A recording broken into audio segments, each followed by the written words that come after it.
Hallelujah, hallelujah. प्रभु यीशु मसीह के महान और सामर्थी नाम से आप सब लोगों के लिए मैं परमेश्वर का धन्यवाद देता हूं। और परमेश्वर आप लोगों के जीवन में बड़ी दया और उसके करुणा की बातें लगातार करने पाए, इस आशा और शुभकामनाएं आपके जीवन में मैं घोषित करता हूं।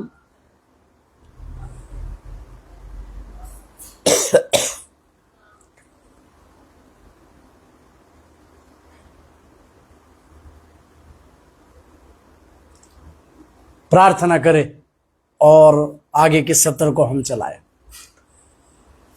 महान और अनुग्रहकारी प्रभु, हम आपको धन्यवाद और प्रशंसा करते हैं। प्रभु जी, भलाई की परमेश्वर आप है प्रभु।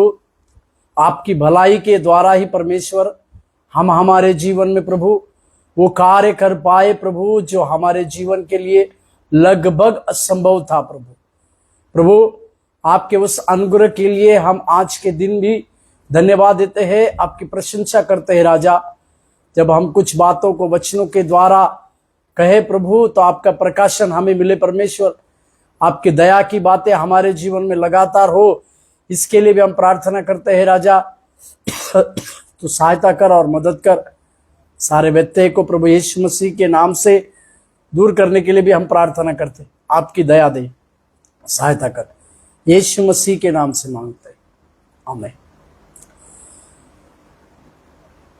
सारे विश्व भर में आज से लेकर 5 अप्रैल तक, जो कि रिजरेक्शन डे कहते हैं,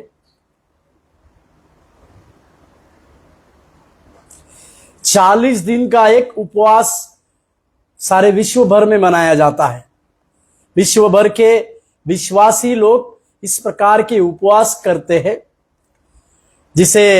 जिस उपवास करने के बारे में कई एक लोगों की कई एक विचारधाराएं हो सकती है। इसे लेंत उपवास कहा जाता है, या किसी भी प्रकार के अलग अलग कई लोगों की विचारधाराएं तो हो सकती है।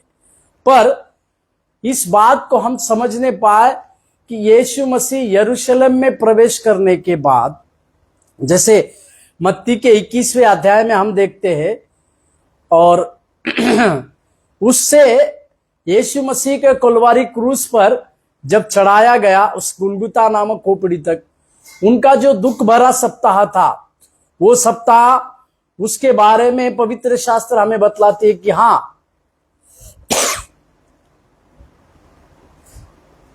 प्रभु यीशु मसीह ने उस दुख भरे सप्ताह में जो जो बातों को अपने जीवन में फेस किया, उसको हम पवित्र शास्त्र में देखते हैं। इसी के लिए ये यीशु मसीह का दुख उठाने का ये 40 दिन का जो सफर है, इसे कई एक लोग किसी भी भिन्न भिन्न प्रकार की बातों के द्वारा समझते होंगे, पर यीशु मसीह के इस दुख उठाने के इन 40वें दिन में हम भी परमेश्वर के वचन के द्वारा, परमेश्वर ने हमारे लिए जो दुख भोगे हैं, उन सारे दुख की बातों को समझकर परमेश्वर के सम्मुख में आकर उनकी भलाई को स्मरण करना है। उन्होंने जो कुछ भी हमारे लिए किया, उन सारी बातों को अपने जीवन में याद रखकर उसी के अनुसार कार्य करना यह अनिवार्य है। जैसे भजन संहिता 1 से 3 में लिखा हुआ है, उसके किसी भी उपकार को ना भूलना। प्रभु यीशु मसीह इस धरती पर एक मानव के रूप में आए।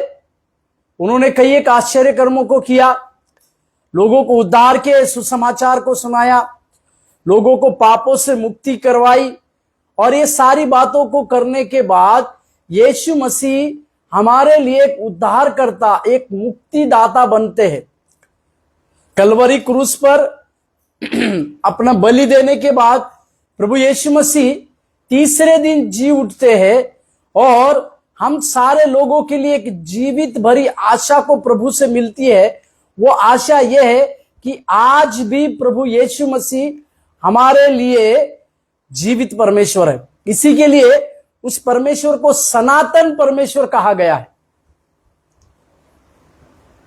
सनातन परमेश्वर कहा गया है, इसका मतलब कई एक जगह पर वो रहने वाला परमेश्वर है।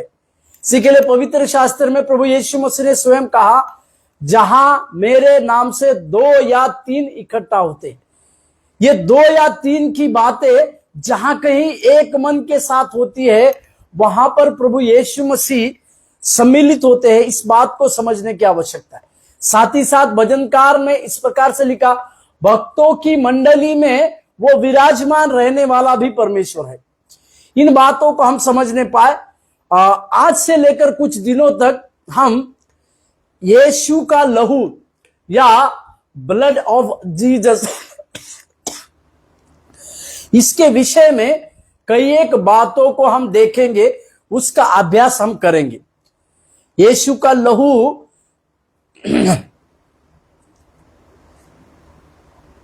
उसमें यीशु का लहू आध्यात्मिक स्पिरिचुअलिटी के लिए, आध्यात्मिक रूप से रक्त क्या दर्शाता है इसके बारे में, पवित्र शास्त्र में लहू के बारे में क्या लिखा हुआ है, पुराने नियम की कुछ संदर्भ, या फिर और यीशु के लहू की, यीशु का लहू क्यों जरूरी है इसके बारे में भी हम देखेंगे। और यीशु का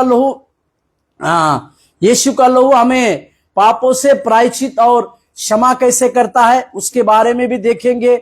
और यीशु का लहू विश्वासियों को शुद्ध और पवित्र कैसे करता है इसके बारे में भी हम आने वाले दिनों में देखेंगे। और यीशु का लहू हमारे पापों को किस प्रकार से क्षमा करता है इसके बारे में भी हम देखेंगे। और यीशु के लहू का स्वीकार करना और उसकी घोषणा के वचनों को भी हम देखेंगे। विस्तार से हम कुछ बातों को आने वाले दिनों में विस्तार से जैसे जैसे हम कुछ बातों को सीखेंगे। पर जैसे मैंने शुरुआत में कहा, इन 40 दिनों में ज्यादा से ज्यादा वचनों के द्वारा, परमेश्वर के लिखित वचनों का संदर्भ को लेकर उसी के अनुसार जीवन को जीना, यह हमारे सारे लोगों के लिए एक पर्याप्त बात है। इसी बातों को हम अपने जीवन में समझने पाए। जैसे शुरुआत में आध्यात्मिक रूप से रक्त जो है क्या दर्शाता है, या what does the blood represent spirituality. एक लहू जो है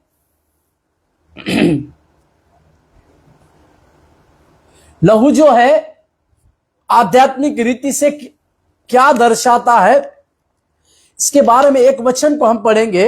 एक वचन मेरे साथ खोलिएगा, लेवी व्यवस्था 17 अध्याय के 11वें वचन। लेवी व्यवस्था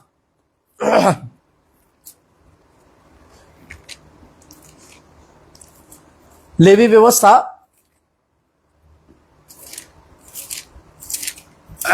17 अध्याय और उसके 11वें वचन।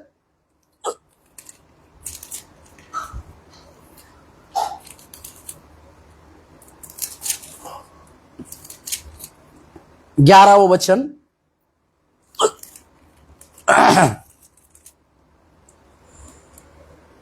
क्योंकि शरीर का प्राण लहू में रहता है,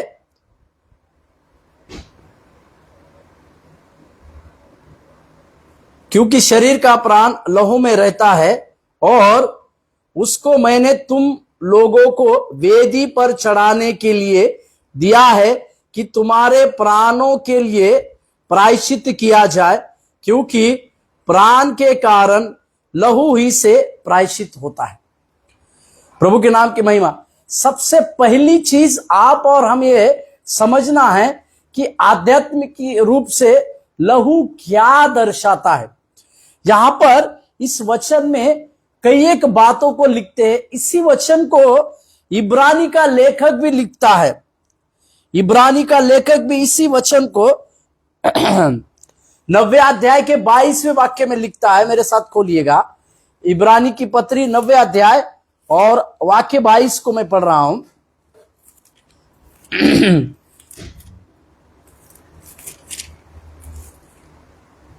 इब्रानी की पत्री 9वें अध्याय और 22वां वाक्य, वहां इसी संदर्भ को लिखा हुआ है। सच तो यह है कि व्यवस्था के अनुसार प्राय सब वस्तुएं लहू के द्वारा शुद्ध की जाती है और बिना लहू बहाए पापों की क्षमा नहीं होती। प्रभु के नाम की महिमा और प्रशंसा होने पाए। तो इसका मतलब इस वचन को जो लेवी व्यवस्था से हमने पढ़ा, उसमें क्या था कि पुराने नियम में बलि वेदी पर किसी पशु को मारा जाता था तो उसका जीवन उस व्यक्ति के स्थान पर ले लिया जाता था जिसने पाप किया था और जिसके लिए बलि चढ़ाई जाती थी। मतलब पुराने नियमों में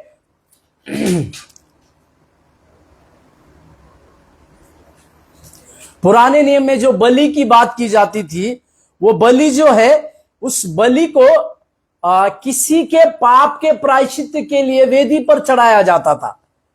वे बलि चढ़ाने के लिए कई एक अपने अपने कुव्वत के अनुसार कुछ बातों को लेते थे और जो पशु जो लिया जाता था उसका जीवन जो है उस व्यक्ति के स्थान पर रहता था। मतलब एक व्यक्ति के लिए एक बलि चढ़ाया जाता था, एक समाज के लिए एक बलि चढ़ाया जाता था, पूरे परिवार के लिए एक बलि चढ़ाया जाता था। मतलब उसका जीवन जो है, उस व्यक्ति का जीवन, उस परिवार का जीवन उस व्यक्ति के स्थान पर ले लिया जाता था बलि के साथ। और जो पाप भी किया हो उसका पाप के बदले ये वेदी पर जो पशु चढ़ाया जाता था वो उसके पाप के बदले वो वेदी के ऊपर बलि के द्वारा चढ़ाया जाता था। मतलब एक पाप करने वाला व्यक्ति है जो अपनी कुव्वत के अनुसार एक बलिदान लाता है, जानवर को लाता है। इसका मतलब याजकों के द्वारा उस जानवर के ऊपर हाथ रखे जाते थे। मतलब उसका किया हुआ सारा पाप, उसका परिवार का, उसका दोष, वो सारा उस जानवर में चले आता था और फिर उस वेदी के ऊपर उस जानवर की बलि दी जाती थी। इसी के लिए उस समय पुराने नियम में बिना लहू बहाए पापों की क्षमा नहीं हो सकती थी। इस प्रकार की बातें लिखी है। इसी की पूर्ति हमने इब्रानी के लेखक में से भी देखा हमने कि इसके विषय में थोड़ा बातों को देखेंगे और एक वचनों को देखेगा। उसी लेवी व्यवस्था 17वें अध्याय के 14वें वाक्य को देखिए। लेवी व्यवस्था 17 अध्याय और 14वां वाक्य।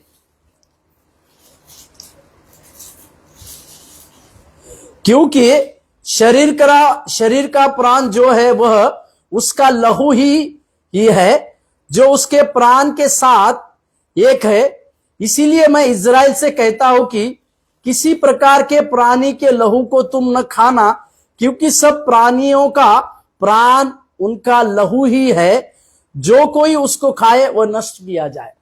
हर किसी प्राणी का प्राण जो है उसके लहू में रहता है। इस बातों को मतलब उस वेदी के ऊपर जो बलिदान किया जाने वाला जो जानवर है उसका प्राण उस लहू में रहता है।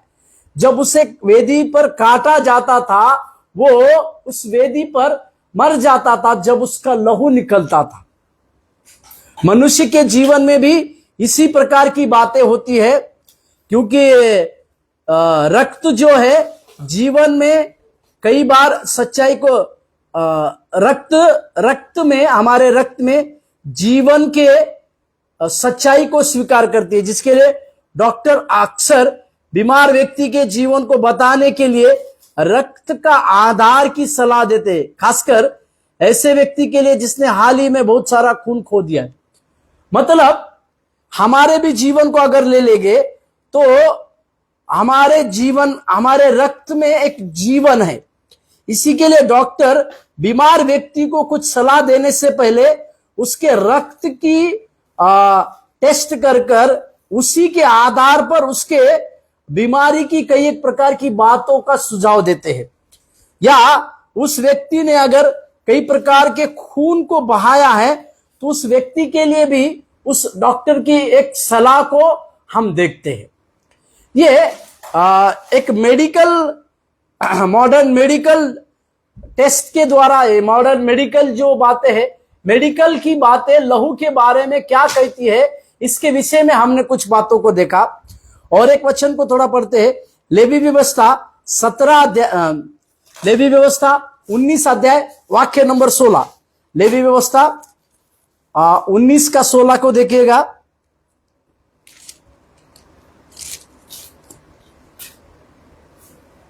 लेवी व्यवस्था, लुतरा बन के अपने लोगों में न फिरा करना और एक दूसरे का लहू बहाने की युक्तियां न बांधना, मैं यहोवा हूं। एक दूसरे का लहू मतलब मनुष्य का लहू ना बहाए, इसके विषय में भी यहां पर लिखा हुआ है। मनुष्य का लहू ना बहाए, मनुष्य एक दूसरे की हत्या ना करे, इसके बारे में भी यहां पर लिखा हुआ है कि हमें इस प्रकार से हत्या ना करने के बारे में पवित्र शास्त्र हमें सुझाव को देती है। और एक वचन को देखिएगा, व्यवस्था विवरण उसके 12 अध्याय के 23वें वाक्य देखिए। उसके पहले और एक वचन को देखते हैं।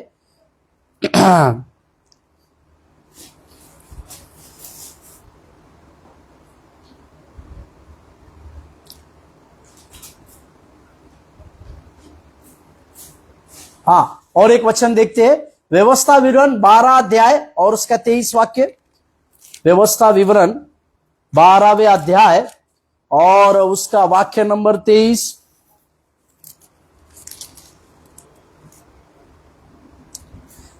व्यवस्था विवरण 12वें अध्याय और 23वें वाक्य देखिए। परंतु उनका लहू किसी भांति का न खाना, क्योंकि लहू जो है वह प्राण ही में है, और तू मांस के साथ प्राण भी कभी भी न खाना। जहां पर मनुष्य का प्राण जो है उस लहू में रहता है, इसी के लिए वेदी के ऊपर निकला हुआ उस लहू का निकला हुआ किसी बातों को खाने के लिए मना किया गया है। इसके लिए और एक वचन को देखते हैं।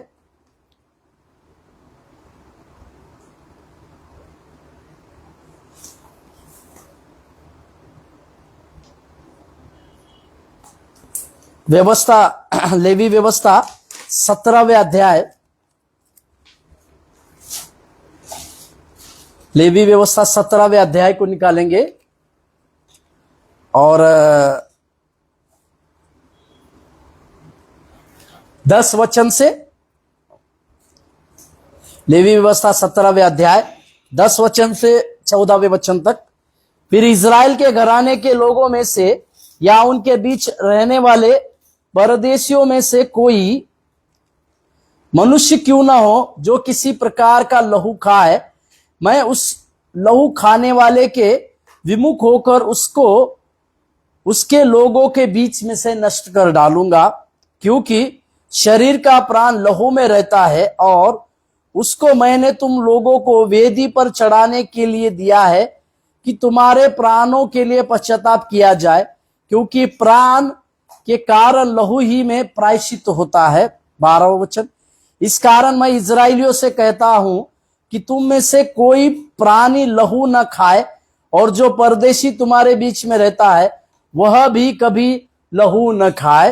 13, इजराइलियों में से या उनके बीच रहने वाले परदेशियों में से कोई मनुष्य क्यों न हो जो आहर करके खाने के योग्य पशु या पक्षी को पकड़े, वह उसके लहू को उंडेल कर धूली से ढांप दे।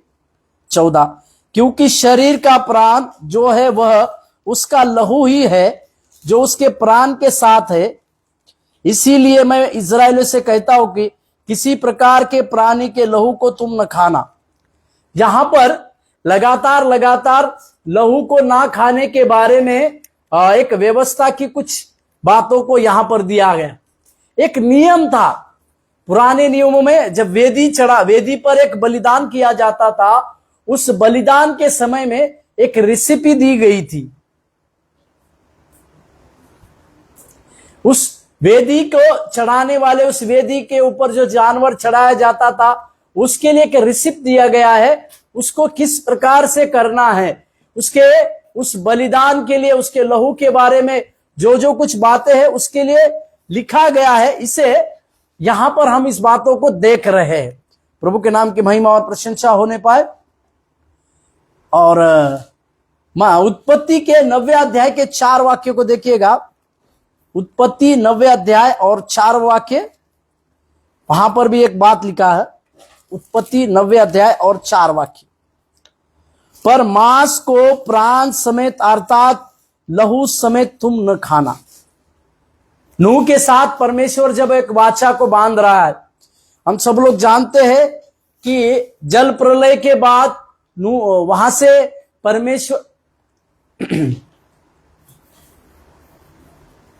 जल प्रलय पूरी रीति से खत्म होने के बाद परमेश्वर की आज्ञा के अनुसार नूह उस जहाज से बाहर निकलता है और परमेश्वर के लिए एक होम बलि को चढ़ाता है। उस होम बलि की बात सुगंध को देखकर परमेश्वर अति प्रसन्न होता है और नूह के साथ एक वाचा को बांधता है। उस वाचा की बातें इस 4 वचन में लिखी हुई है। वहां पर भी लिखा हुआ है लहू समेत ना खाना बोलकर। इसका मतलब लहू को इस प्रकार से महत्व दिया गया था। इस लहू के साथ खाने के लिए हर समय मना किया गया है।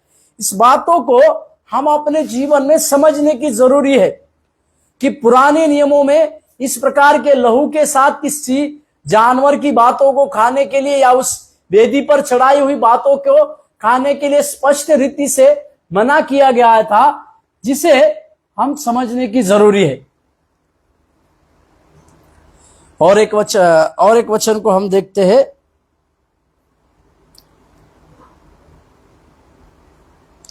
उत्पत्ति के 7वें अध्याय के 26वें वाक्य देखते हैं।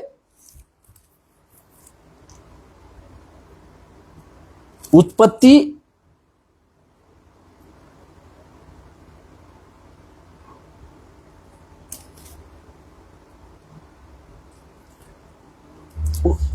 उसको ना पढ़े तो बेहतर है।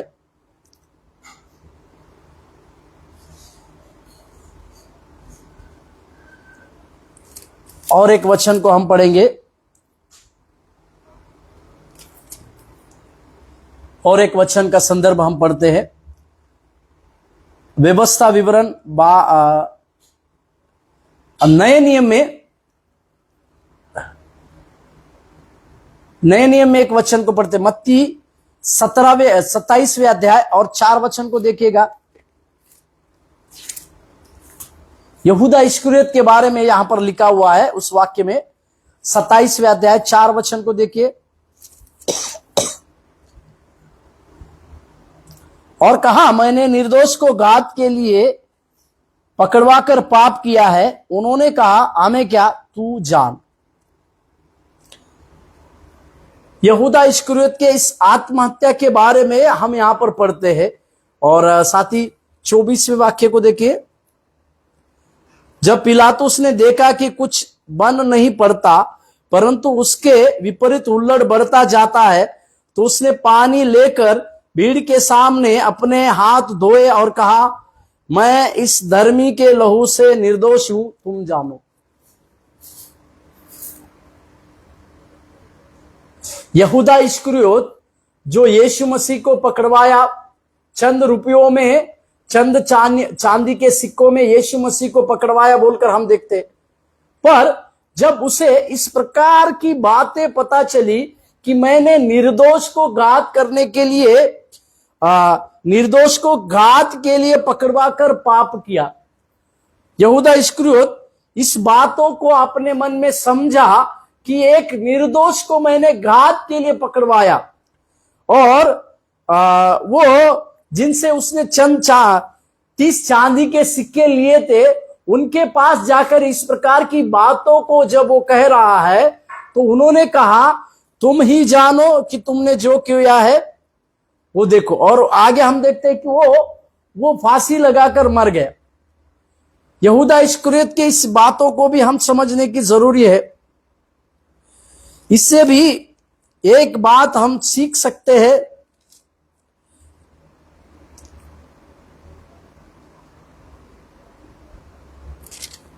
और 24वें वाक्य को अगर हम देखते हैं, यहां पर पिलातुस जो है वो यीशु मसीह को बचाने की कोशिश कर रहा है।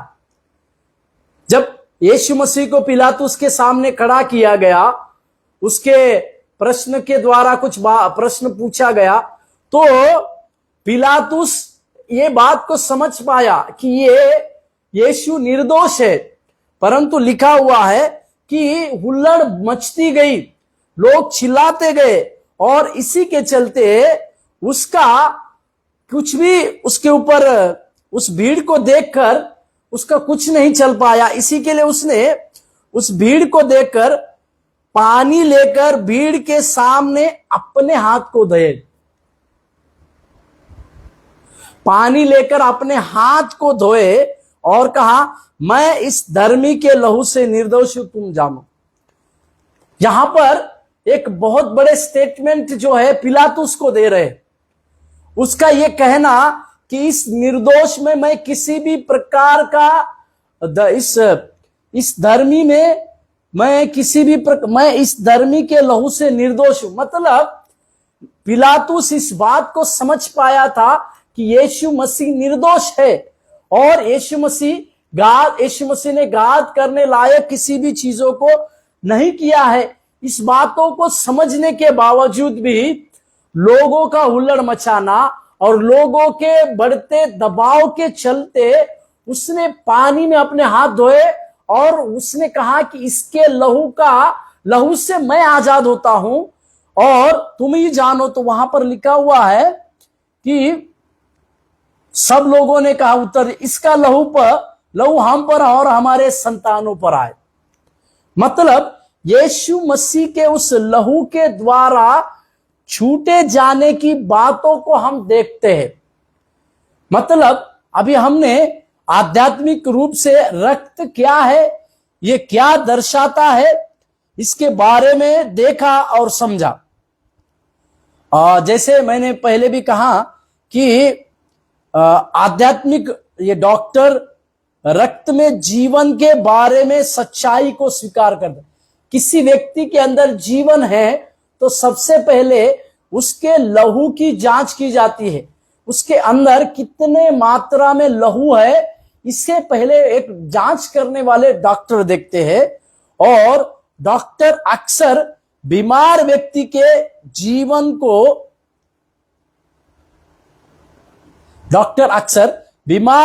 के जीवन को बचाने के लिए भी रक्त आधार की सलाह देते हैं, खासकर ऐसे व्यक्ति के लिए जिसने हाल में बहुत सारा खून खो दिया है, जिसके अंदर खून की कमी रहती है।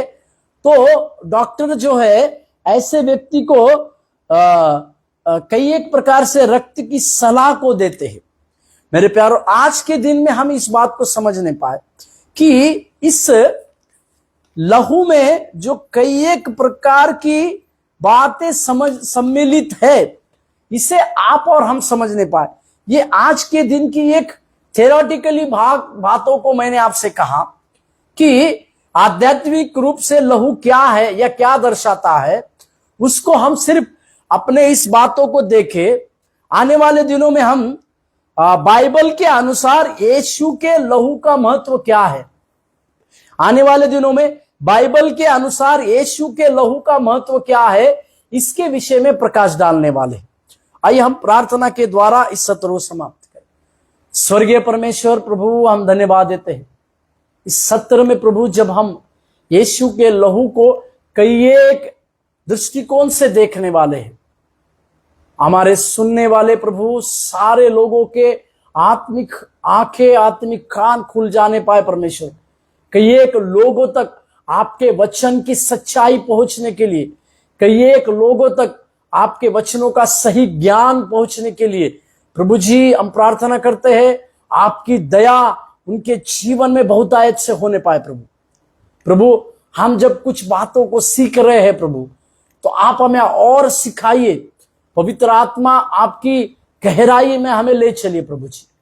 धन्यवाद देते हैं, आपको धन्यवाद देते प्रभु जी। मसीह यीशु के नाम से प्रार्थना को मांग, आमीन। प्रभु आपको आशीष देने पाए। इस वीडियो को लोगों तक शेयर करें।